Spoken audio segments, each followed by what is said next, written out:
following is a presentation of WLCN 96.3 FM and WLCNonline.com.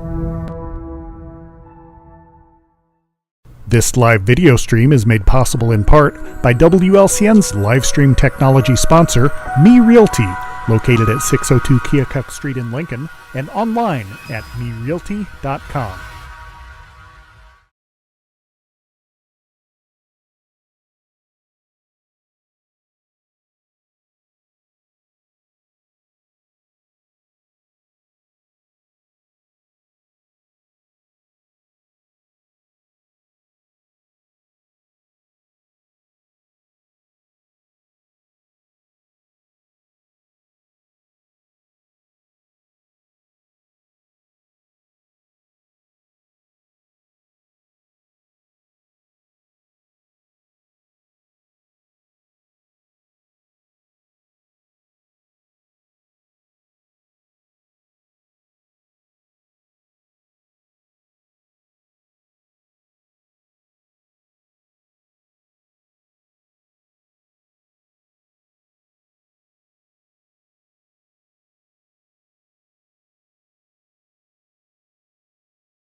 made entry with our crews also. When they got upstairs, they knocked all the fire down they could see, and they could already tell it started getting up into the ceiling.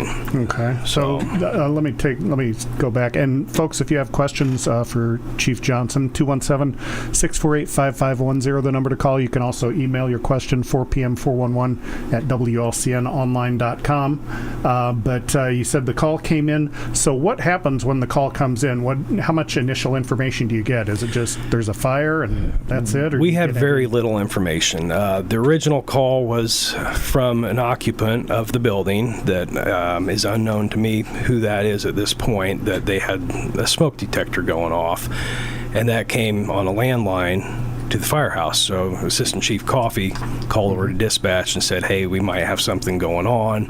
We had 2 crew members in one of our trucks doing their morning checks, so they already had the aerial in the air, and they were actually in it, and they looked over across town and said, yeah, we have a working fire. So that's how we found out about it. Okay. And so then when once that call comes in and you have very little information, how do you decide what happens next? Is it sort of an all hands on deck, everyone goes, or do you pick, okay, we're going to send the ladder truck and this unit, or how does that process? So on a structure fire, when it comes in like that, we do send a ladder and an engine, and it is everybody. If we've got a full crew, the individual shifts run a little different, so one crew might do 4 on the truck and 3 on an engine, run it that way, but pretty much the same thing. So we also get a recall of all 3 shifts, so we'll get all of our off-duty firefighters to come back in, and then Lincoln Rural is also called on the initial report of a structure fire. Okay.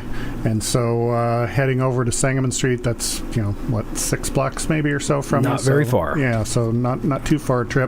You arrive on the scene. What did you see, like, immediately from the outside? Immediately from the front of the residence, or the front of the building, I should say, there was really no smoke. I made my way around the corner where the first crews that arrived had made. They got there before I did by about a minute. Mm-hmm. And there was a light to moderate smoke coming from the second floor. And we know there's apartments up there. We're familiar with the building. Mm-hmm. And so they had a hose line off and went up there. And to be honest with you, I thought, well, they're going to take care of it pretty quick, and we're going to wrap it up and be done. And that's not how it turned out. Right.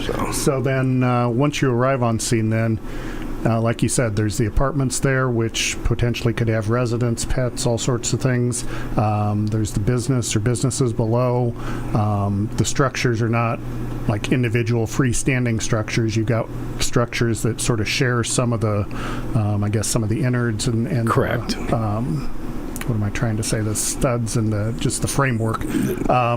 So what is your process then at that point? How are you, you're thinking it's almost done, and then I'm guessing things obviously, flame back up. And so what is going through your mind? How do you, I guess what I'm asking is, what do you consider in that situation? Like, these are the things we need to check and make sure are okay, and then how do you prioritize those? Okay, well, obviously life safety is our number one priority. The first crew that went in did take a hose line with them. They were actively putting fire out. They also assisted in the initial search. So we're going to search a building regardless. If we're told people are all, everybody's out, we're still going to do a search. So they had knocked the fire down, and they had done a search. Lincoln Rural's crew went up as well. I know Chief Coffey himself went up the front of the building staircase there, mm-hmm. and they did a search of that entire upstairs. The downstairs was already cleared, so we knew we didn't have an issue there. They thought they'd knocked the fire down, and we were just kind of looking at the conditions, and they could see it had gotten up in the ceiling, and that's when they make the next step to start opening the ceiling up to see how much extension they had of the fire up there. Right. Now, all of my fire knowledge comes from watching like Chicago Fire on TV and that, but once you open that ceiling up then, and if there's fire going up there, doesn't that push of oxygen, doesn't that actually, or has the potential to make the flames, sort of increase in seriousness? It can a little bit, but you have to open it up to get to it, because that fire is going to spread, as far as you let it, basically. Mm-hmm. And when they started opening the ceiling, they encountered multiple ceilings, possible multiple roof, on the exterior and everything, and it was a struggle. We were down on manpower at that point, and we made more calls for mutual aid to come in, basically for manpower, just to get crews rotating in and out to be opening the ceiling up in there. And they worked on that for quite some time. Okay, so you mentioned the mutual aid calls. What does that process consist of? Do you just call out, and is it just anyone who can come does come, or is it more of a proximity thing where the closest people come and then it's more of a proximity thing. We have certain departments that we work with regularly, so Atlanta's one of them. We called for Atlanta pretty quick to come down and help us out, but we have actual prearranged they call them box cards, Mavis box cards. So I can tell dispatch to give me a third alarm, and it'll bring certain departments. Mm-hmm. This was starting to get bigger than even that, so we were just calling out for, I don't care who it is, get me the next available, and for manpower. Right. And that's what we kept requesting. That went on for probably 30, 45 minutes before I realized that we need to start requesting other resources. So, okay. Yeah. We're not quite to 10 after, but let's go ahead and take our first break. Once again, our guest is City of Lincoln Fire Chief Ty Johnson, and he's sort of recounting his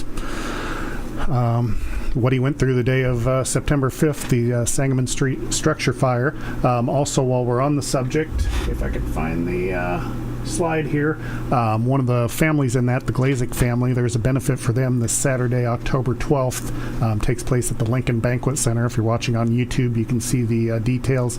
If you're not, they are available in our community calendar on our website, WLCNonline.com. But it looks like there's the typical things you would expect at a benefit around here: a silent auction, live auction, 50-50 raffle, bake sale, bags tournament, pulled pork lunch. Looks like this begins at, it's like 11 a.m. Once again, out at the Lincoln Banquet Center on Lincoln's west side. So if you would like to go support the family, there's a good opportunity for you to do so. And as I said, we've got Chief Johnson here for another 20 minutes, 217-648-5510 if you have questions of Chief Johnson. And otherwise, we'll be back here in 2 minutes.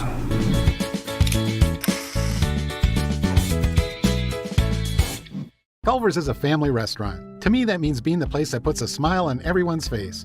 We're famous for our cooked-to-order butter burgers and frozen custard made daily inside our restaurants. But we've always believed more menu options mean more ways to brighten your day. We source the finest chicken to bring you our tenders and chicken sandwiches. And our cheese curds. They're a Wisconsin tradition we're proud to share with you. So take the next meal shift off and let us take care of you. Welcome to Delicious. Culver's, home of the Butterburger, 2530 Woodlawn Road in Lincoln.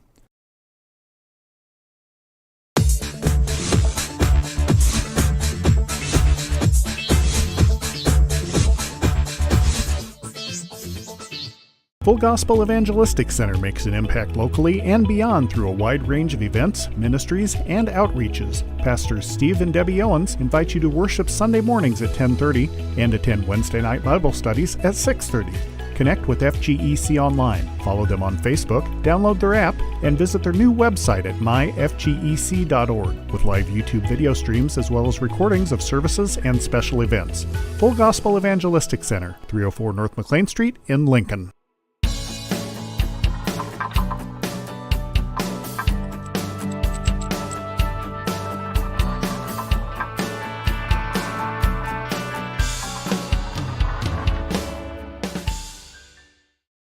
Whether you're buying or selling your home, the brokers of Me Realty will work with you to get the deal done. As one of Central Illinois' top producing offices for decades, Me Realty has the experience to guide you through the process. You want results? Call the brokers of Me Realty at 217-735-5424, stop by the office at 602 Keokuk Street in Lincoln, or check out local listings online at merealty.com.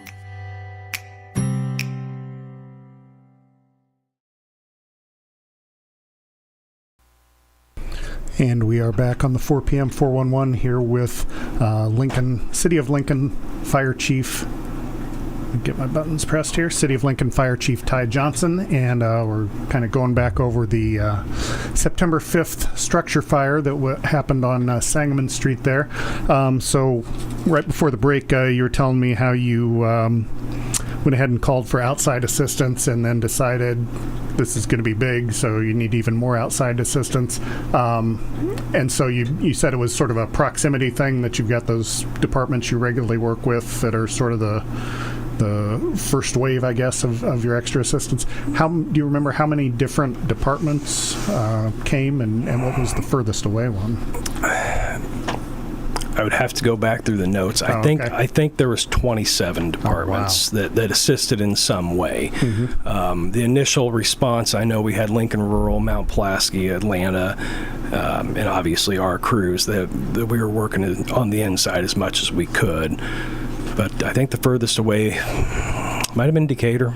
Oh, okay. Yeah, it might have been Decatur. Yeah, that's a pretty good jump. Plus, bringing that down 121 couldn't have been too much fun. It can't be fun. Can't be fun. So we mentioned about how the structures were not like freestanding individuals, that they were sort of one against the other.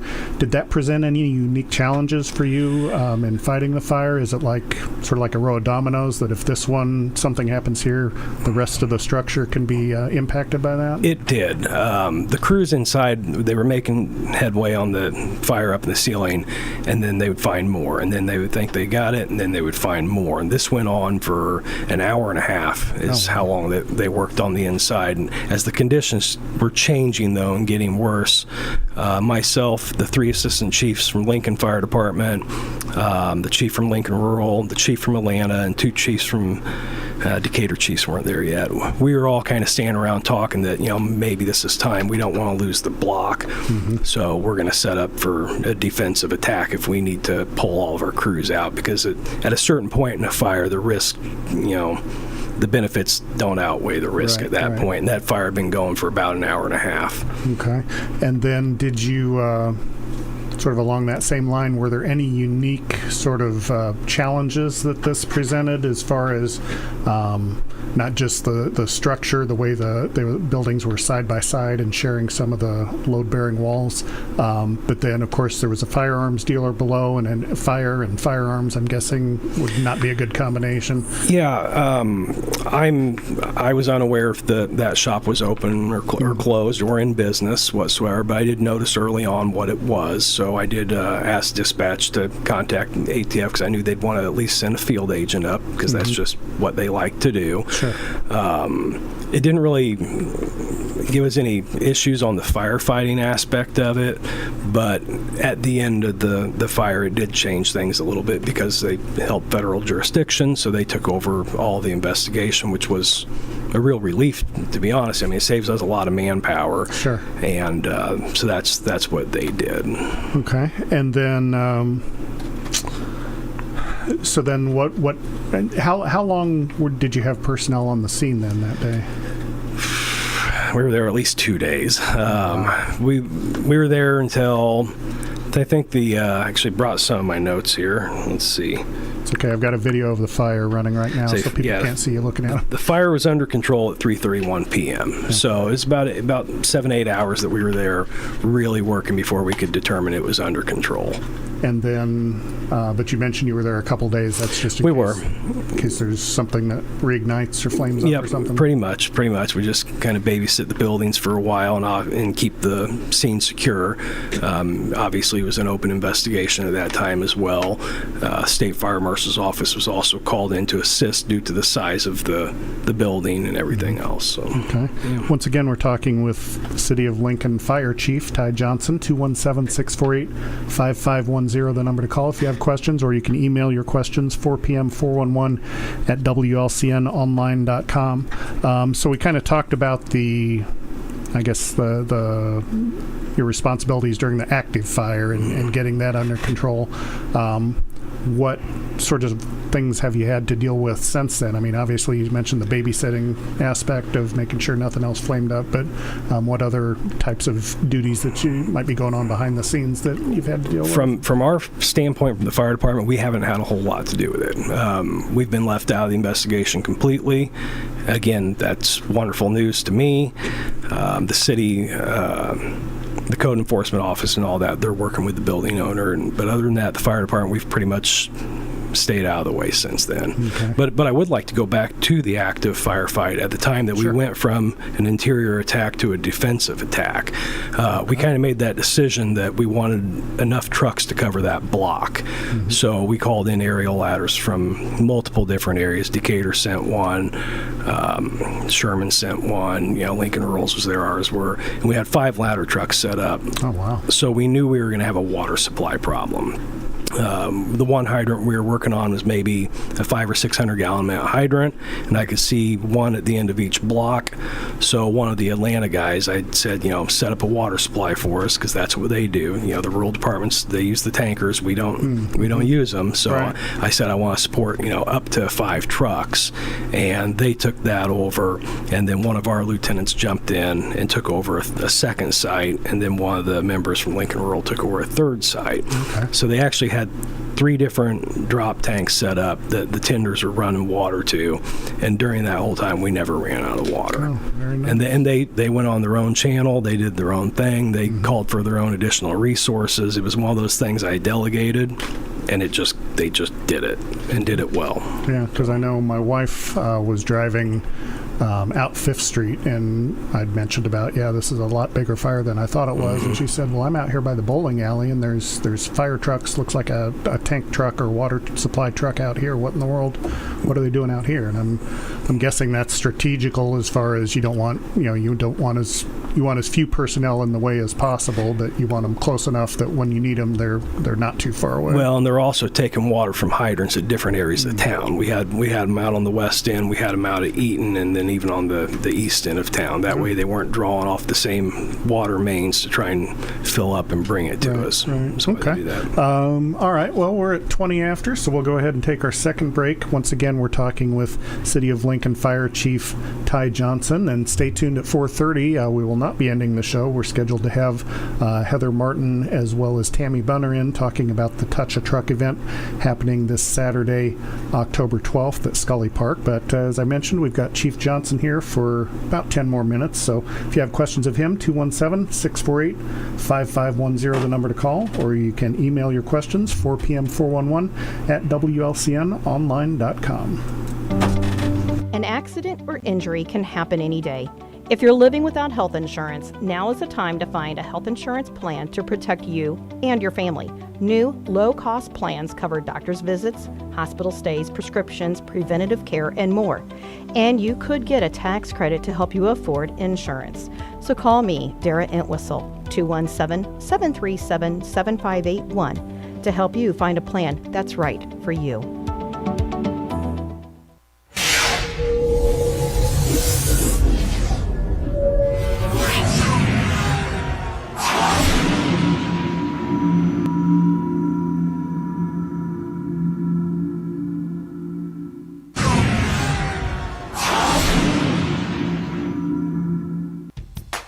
Hello, Lincoln and Logan County. This is Chris Grau from Grau Chevrolet Buick in Lincoln. When it comes time to choose someone to repair your car, truck, or SUV, don't you think you'd feel more comfortable working with the local people you know and trust? Our team in Service, Parts, and Detail have the tools, training, and knowledge that will get your repairs done quickly, with less downtime, and at the right price. Call the local pros at 217-735-4444 at Grau Chevrolet Buick on North Kickapoo Street in Lincoln.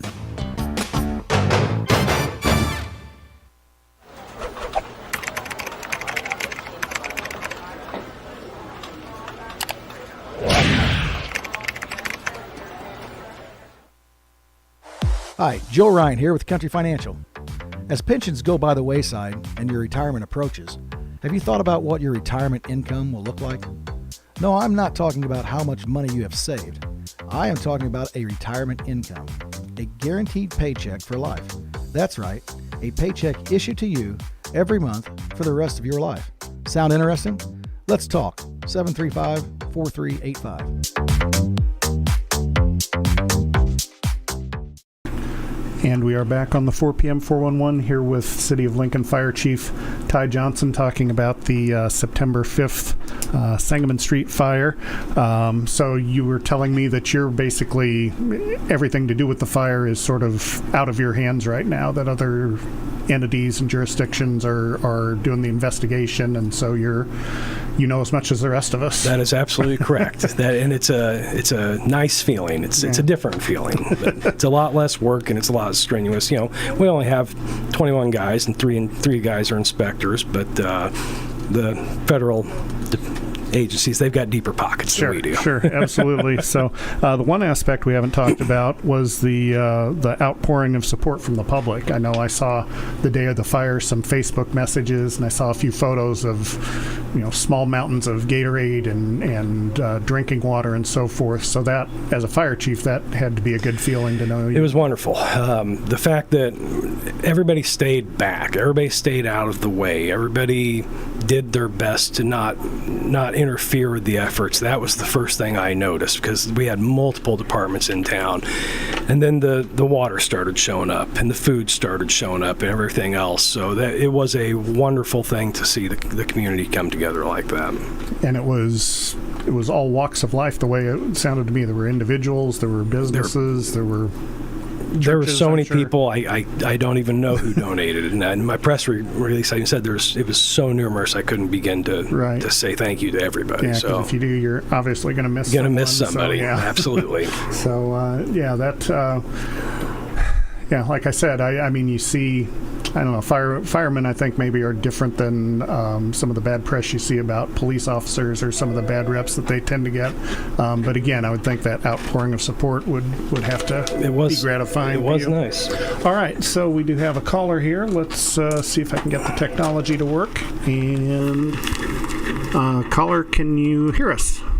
I sure can. Can you hear me? We can. So if you would like to speak to Chief Johnson, go ahead. I would. So I know you touched base on that the investigation is out of your hands. Have they relayed to you an ETA of when, preliminary results will be available, or, be wrapping up at all or not, or a timeline of the investigation at all? They have not. We are 100% out of the investigation. Will they make that public then for the news media, or how will they go ahead and release that information on that investigation? That's also a question I cannot answer. I don't know. Sure. If and when they do release it to you, would you guys be making a formal statement then? We will not. We're not going to make a statement on their investigation. Sure. I didn't know, after it was released. So anyway. Well, kudos to all of you and the departments. And I know I saw Buffalo, Heart there. It was crazy where they were all coming from, to come in and help. So, kudos to everybody. So it was very well ran, like you said. Well, thank you very much. Thanks. All right. Thank you for the call. So, again, there were, how many departments did you say? I believe it was 27. Like I said, I would have to go back and double check. It was a lot. And it was just, most of those departments were there for the water shuttle. That was the big thing. We had our core group of manpower firefighters, and then the water shuttle is a different animal, and they handled it very, very well. And so I'm assuming, again, all of my knowledge of firefighting and law comes from TV, watching dramas. In terms of chain of command, you mentioned like the ATF would be called, and they would sort of take over or take jurisdiction, at least in terms of like the firearms portion. Were there any issues as far as all these different departments coming together? No. Our chain of command worked out very well, and there was multiple times throughout the day that if I was in command and I needed a break, I would pass command to one of my assistant chiefs. Or we split it to command and then operations, and they had two different, responsibilities. And between myself and the three assistant chiefs and even one of the captains, we just shared that responsibility and just passed it back and forth. And when somebody needed a break, you went and you took a break. So it worked out the way it was supposed to. Right. And again, people oftentimes will, it's easy to be in Monday morning quarterback, people look at different organizations and maybe think, oh, why do we need this many chiefs or this many assistant chiefs or so forth? But obviously, it's just for situations like this. And even with our 3 chief officers and myself, there was still a lot of talking going on with Chief Boos from Lincoln Rural, with the chief from Atlanta, the 2 chiefs that came from Decatur. These are all people I work with and respect, and when there's an opinion, let's hear it. Sure. We're all in this together kind of a thing. Right. So it did work out very well. All right, very good. Anything we haven't talked about? We did utilize some technology that I'm not used to using on a fire scene. Emergency Management Agency, Logan County EMA showed up, and they had their drone that's equipped with the FLIR camera, the thermal camera. Mm-hmm. We used that quite a bit during the fire, especially during we used it both during the interior attack and the defensive attack, because he could put that up even through the smoke and see, are we spreading to the next building? Where do we need to put water to keep it from spreading to the next building? Because that was the main goal once we went defensive, was we're not going to lose anything else besides what we have already lost. Mm-hmm. And that was a unique thing that I'd never utilized, and it worked out to our advantage. How long have you been fighting fires? 24 years for the city of Lincoln. Okay. And is this the biggest one you've had to deal with? Probably not. It's one of the larger ones. Scully Building was a large fire. Oh, right. Yeah. The Simonson fire was obviously a large fire, but this one was large as well. So. Largest during your tenure as chief. That's correct. So that is correct. Hopefully the last one. Yeah. I agree. The one other thing I was going to ask, which has nothing to do with what we're talking about now, you mentioned the water supply issue in that area, and the capability of the hydrants in that area. Do those have a lower output simply because that's how they were built, or are they a little bit older where they don't have the capacity of some of the and I don't want to speak on, Illinois American Water owns the hydrant system, so they would be much more knowledgeable about it. I do know that there are different size mains through town, and we kind of have an idea with what's what, and we kind of have an idea of what they're going to flow.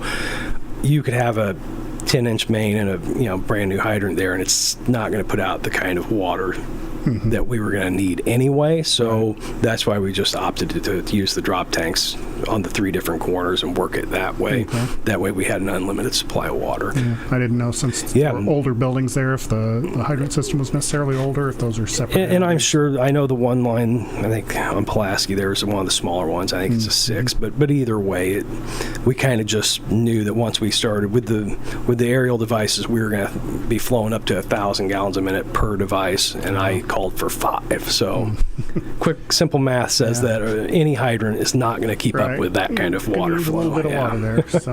All right. Well, Chief Johnson, thanks for your service and for your leadership through that. And as we said, I hope that's the last time you ever have to I deal appreciate with that, and I hope we don't deal with it too. And again, I would just like to thank all the departments and all the community, because again, it was a team effort on that, and I definitely want to give that credit where it's due. All right. Absolutely. So thanks. We'll have you back again in a few months. Don't go away, though. We normally close up shop around 4:30, but we've got some young ladies here to talk about the upcoming Touch a Truck event. So stay tuned, and we will be back with them right after this.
following is a presentation of WLCN 96.3 FM and WLCNonline.com. This live video stream is made possible in part by WLCN's live stream technology sponsor, Me Realty, located at 602 Keokuk Street in Lincoln, and online at merealty.com. 4:30 p.m. 411 as we extended the show today. We have a couple young ladies here with us to talk about the upcoming Touch a Truck event that happens on October 12th from 9 a.m. to 1 p.m. at Scully Park in Lincoln. It is a free event, and joining us here to talk about the event, Tammy Bunner and Heather Martin. I almost forgot your name there. So thank you for joining us, ladies. Thank you. Sure thing. So can you kind of tell us, for those who may not be aware, what a Touch a Truck event is? Yes, so it's happening across cities all over the country. It's really popular in the Chicago area. Trucks of all kinds, construction equipment, farm equipment, fire trucks, police cars, ambulance, are situated someplace in an area. In our case, it's going to be around Scully Park. And the trucks are available for kids to come and see and climb on and honk a horn, and the truck operators are there to explain things about the vehicles, and it's just a fun event for kids. Okay. And once again, it's happening at Scully Park. I had the street address, 354 Decatur, I believe. Yes. Is the street address? Yeah. So Scully Park from 9 a.m. to 1 p.m. And again, when I've seen these events before, they have primarily been fire trucks. I guess that's where Touch a Truck came from. But you had mentioned there's going to be other vehicles that will be available for kids to explore. Can you tell us a little bit about what else? With the list. Okay. So we have 16 vehicles. Oh, wow. We have one city fire truck, 3 of the rural fire trucks, city police car, a tow truck. John Barrick's going to bring 3 of his trucks for Barrick Enterprises, so they're semis of some type. Right. Patrick Lee is bringing a dump truck from his trucking organization. Do you want to talk about Sky's the Limit? Yeah, we ended up asking on the Logan County, a couple of the Logan County Facebook pages, we're doing this for the first time this year. If anybody has anything interesting they thought the kids would like to see. We had a Sky's the Limit tree service out of Decatur contacted us, and they have, I don't even know what they're called. One of them's a grapple. There's 3 different trucks they're bringing that are pretty big, and they like to do this for the kids, so they offered to come up. Yeah. So they're the trucks that use to go up in the trees and cut down branches. And one of them carries logs, and these are some big trucks. Right. So that's pretty cool. The man who contacted us is from Lincoln originally. I believe so. Yes. Okay. First Student is sending 2 school buses. Oh, all right. And they are going to let the kids, they dip their hands in paint, and they get to paint the side of the school bus. Huh. So that'll be fun.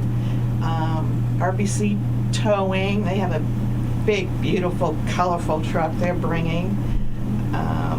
Alta Equipment out of Bloomington. It's Kevin Curry, he's a Lincoln person. They're bringing something. He doesn't know yet. It's either going to be a skid steer or a mini excavator. I'm going around the block. No, I'm trying to think too. We hopefully, this will go over good, and in the next few years we can start to expand.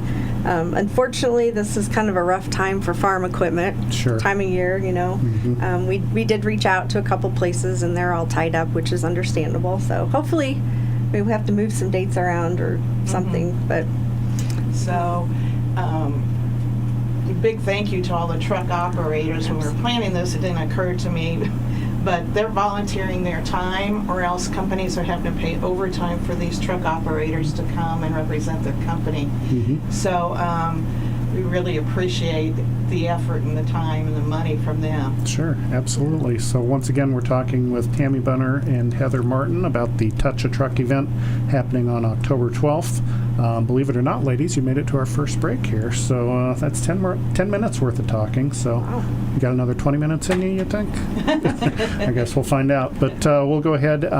Once again, if you have questions about the event, questions of Tammy and Heather, 217-648-5510, the number to call, or you can email your question, 4pm411 at WLCNonline.com. We'll go ahead and take a break, and we'll be back in 2 minutes with more about the upcoming Touch a Truck event here on WLCN.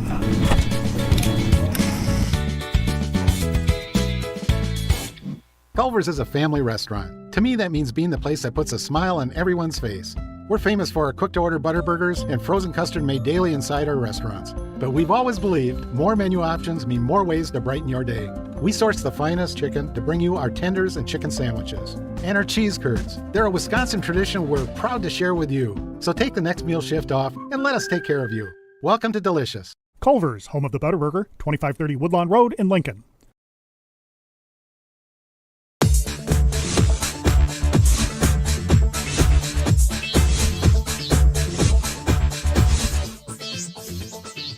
Full Gospel Evangelistic Center makes an impact locally and beyond through a wide range of events, ministries, and outreaches. Pastors Steve and Debbie Owens invite you to worship Sunday mornings at 10:30 and attend Wednesday night Bible studies at 6:30.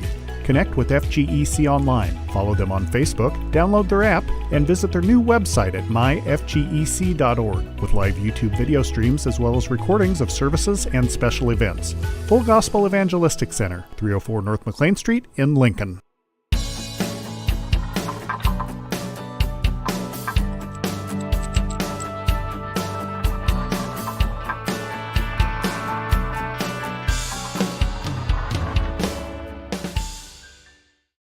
Whether you're buying or selling your home, the brokers of Me Realty will work with you to get the deal done.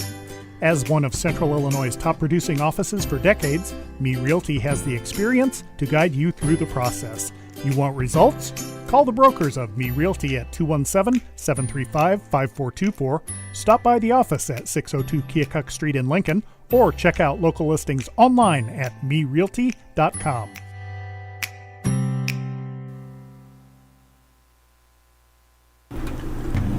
And we are back on the 4PM 411 here with, switch the camera over, Tammy Bunner and Heather Martin. They're talking about the upcoming October 12th Touch a Truck event, or Touch a Vehicle event. There's going to be more than just trucks and more than just fire trucks there.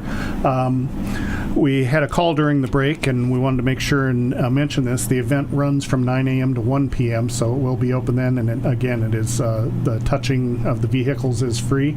But you've also got a special hour set aside as well for individuals who might want to show up during that time. So the beginning part from 9 to 10 is what we call sensory free, which means there's not going to be any sirens going off or any lights. So if any kids are sensitive to that, they can come early and still see everything and not get blasted out. Okay. Yeah, because a lot of times, like sporting events or large crowds, you'll see the kids with the sort of the headphones on, look like headphones to protect their ears. But having that event certainly, again, some will react to the lights perhaps where it's not the sound. So, and that is the first hour from 9 a.m. to 10 a.m. Right. So, folks who are interested in showing up then during the sensory-free portion, show up before 10 o'clock, and then from 10 to 1 is pretty much going to be lights, sirens, whatever kind of. They want to do. All right. Now you mentioned to me before we went on that in addition to the trucks, there's also going to be a few other little booths and things going on as well. Can you tell us about those? So we will have the kids get a free hat. They're the plastic fireman hats. Is that what you? Fireman hat or a construction hat. Construction hat. So we have those for them. We will have face painting. Okay. And then we also have a food truck coming. Oh, nice. It's a coffee truck, but he also has Dippin' Dots ice cream and I believe kebabs. I'm trying to remember what all his menu was, but he has kebabs and Philly steak sandwiches and some things like that. So he will be there and set up ready to go also at 9, and he said he'll stay till 1 or when everyone leaves. Okay. So, yeah. All right. And the face painting also from 9 to 1 or certain hours? Okay. And then is there a fee for the face painting? Nope. Everything's free. Everything's free. Even the food truck? Well, not the food truck. If there is, I'm showing up then. So. You might have a long line. Yeah, exactly. So, so let's see. We talked about the food and the face painting. So, how did you two kind of? What gave you the motivation to get this event off the ground and get things going with this? Well, my grandkids live in the suburbs of Chicago, and they attended a Touch a Truck event up there. Mm-hmm. And they sent me pictures, and there's one particular picture where my 2 grandkids and their 2 cousins, all under the age of 4, are sitting inside of an ambulance. And they are just so captured by what he said, and they just love it.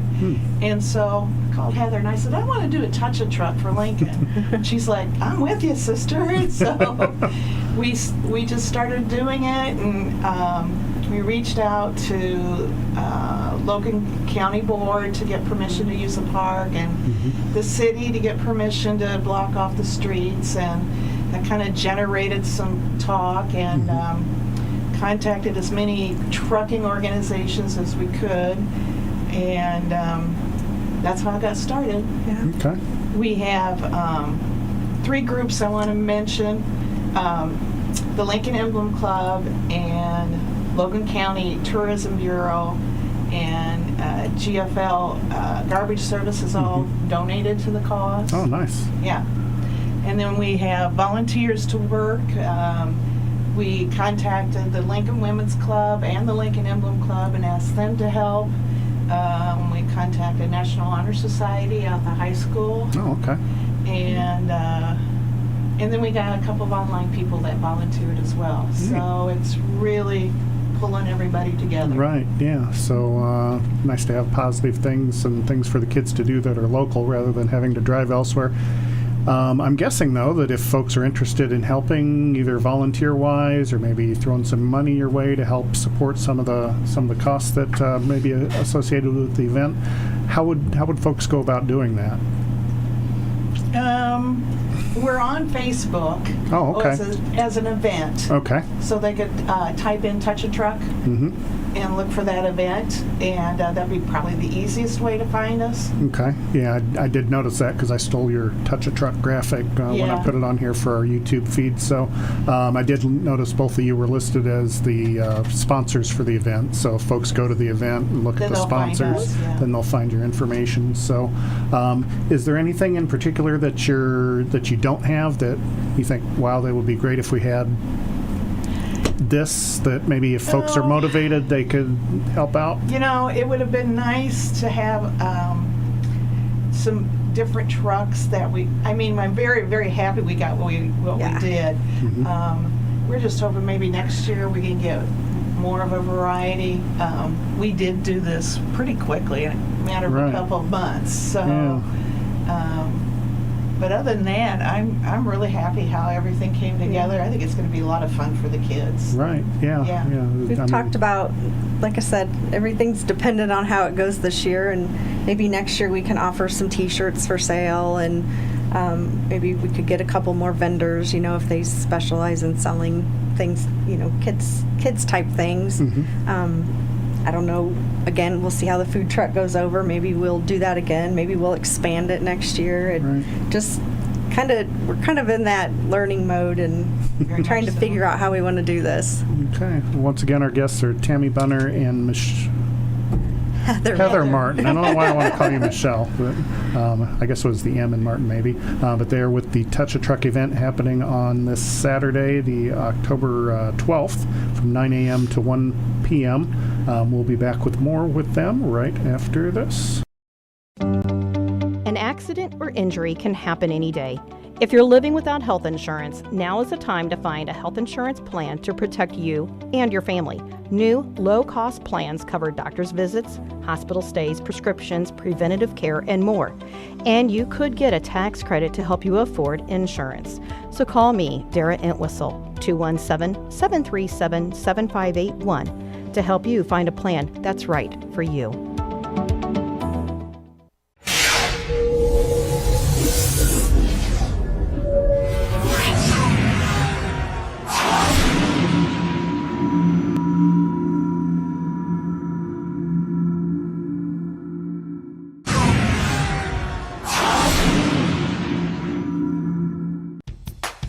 Hello, Lincoln and Logan County. This is Chris Grau from Grau Chevrolet Buick and Lincoln.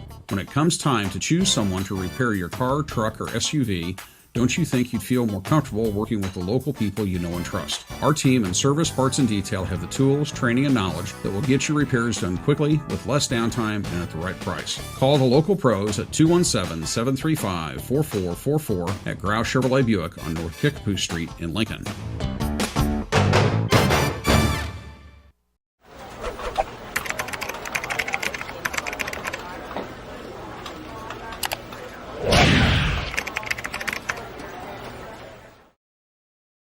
Hi, Joe Ryan here with Country Financial. As pensions go by the wayside and your retirement approaches, have you thought about what your retirement income will look like? No, I'm not talking about how much money you have saved. I am talking about a retirement income, a guaranteed paycheck for life. That's right, a paycheck issued to you every. Let's talk. 735-4385. And we are back on the 4:30 p.m. 411 here with Tammy Bunner and Heather Martin talking about the upcoming Touch a Truck event on October 12th. That runs from 9 a.m. to 1 p.m., 9 a.m. to 10 a.m. Going to be a sensory free or sensory friendly? I can't remember. Sensory free. Sensory free hour, so no sirens, no flashing lights or bells or anything for those who need that sort of accommodation. And then from 10 a.m. until 1 p.m., then lights, sirens, bells, everything they've got. And in addition to that, as we mentioned, we've got the food truck that will be set up there, as well as face painting. Face painting is free, food truck is not. And then the bus, again, if you can mention that again, that sounds... That looks like fun. Yeah, it sounds... I'd never heard of such a thing. So, my kids have had a lot of influence. They tell me, Mom, you need to go call this person. But we called this First Student Bus Company, and they apparently have been doing this a lot. Oh. And so he's going to bring 2 buses, and they're going to park them. And they have these containers full of paint and a couple of tables, and the kids put their hands in the paint and they just go all over the side of the truck. And apparently all washes off. So. Okay, that's what I was going to ask, whether it was permanent paint or whether it was more of a... Okay. They have to wash it off afterwards. And he said, just don't put me around somebody who doesn't want paint on their truck. I could see that being an issue, yeah. Yeah. But like you said, it washes off. It's So it's a temporary paint. Yeah. But still will be fun. And, yes. Good I've seen photo. Pictures of it. It's pretty neat. It looks like as high as they can reach on the bus. Yeah, There's sure. handprints all the way around. It looks really cute. Very neat. So we mentioned how this event has sort of come together, wouldn't say at the last minute, but very quickly anyway, with a bit more planning. As we were talking off air, you'd hope to maybe include some different types of trucks and vehicles. Mm-hmm. Is there anything, and maybe someone didn't see the Facebook post, maybe if someone's listening now, maybe they've got one of those vehicles that, oh yeah, I'm not doing anything Saturday, I can show up. What are some other types of vehicles that if you had a wish list of, man, I really wish we could have this there, what are some of those other vehicles you would hope to have there, maybe if not this time, then in future? Definitely, like I said, farm equipment. If we could, we'll probably have to adjust the date to make that work, but that's okay. We weren't able to get an ambulance this year. I'm sure nobody has one of those sitting around that we can just call. But even construction equipment, if there are options of that. We did talk to the Four Corners Husqvarna dealer, and he unfortunately was busy that weekend, but he's got side-by-sides and smaller tractors and lawnmowers, things like that anything that the kids could look at or climb on and have interest in, to maybe spark some questions. And so Andy, if you're listening and your vacation has been canceled, please give these ladies a call. It would be nice to get like an army truck or a state police motorcycle. You did reach out to Rivian. Yeah, Rivian, one of their electric vehicles. A lot of this we did over the internet.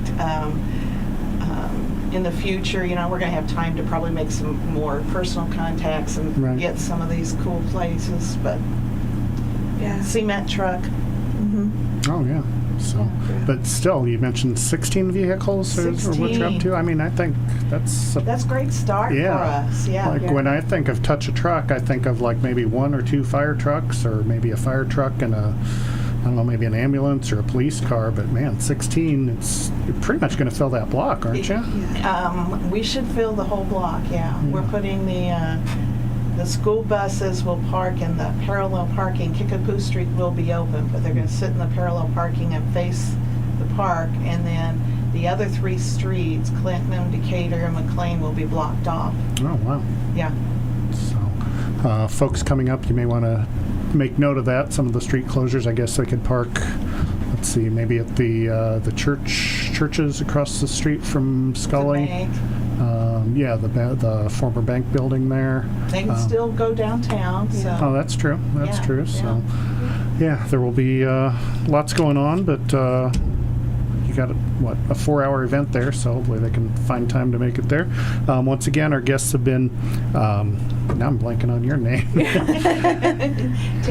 Tammy Bunner. I was going to call you Heather Bunner. So, all right.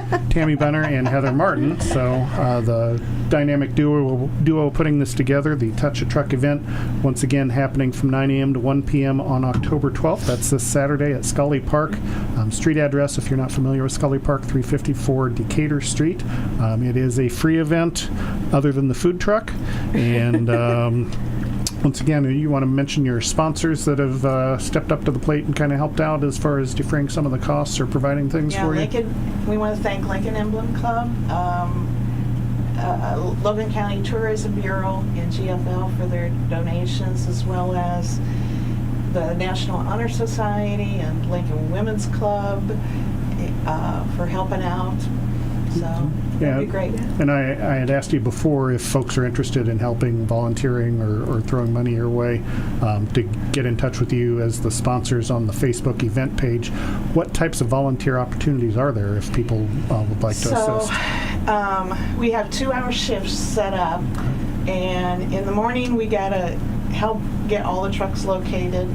And then we will be giving all the volunteers and the truck operators donuts in the morning and water, making sure the food trucks have what they need, walking out, helping the kids get in line for the trucks, and making sure the traffic moves with the children, keeping the park cleaned up. We're going to have a trash disposal with that. Then at noontime, we're going to give everybody sandwiches and water.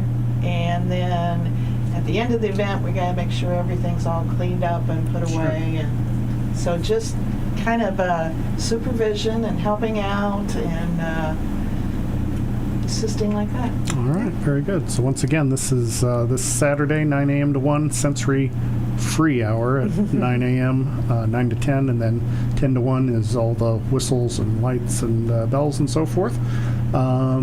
Anything else to add, ladies, or if we covered it all? I think we've covered it all. Okay, very good. So once again, show up this weekend at Scully Park. Also, don't forget about the Glazik Family Benefit happening out at the Lincoln Banquet Center out on the west side of town. That begins at 11 a.m., I believe, with all sorts of food and fundraising activities.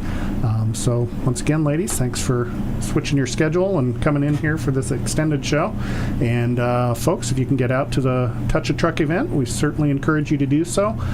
Tune in tomorrow morning at 8 a.m. when Dara Entwistle will be here with the Viewpoint program. But for now, I am Loyd Kirby. This has been the 4 p.m. 411. This live video stream is made possible in part by WLCN's live stream technology sponsor, Me Realty, located at 602 Keokuk Street in Lincoln, and online at merealty.com.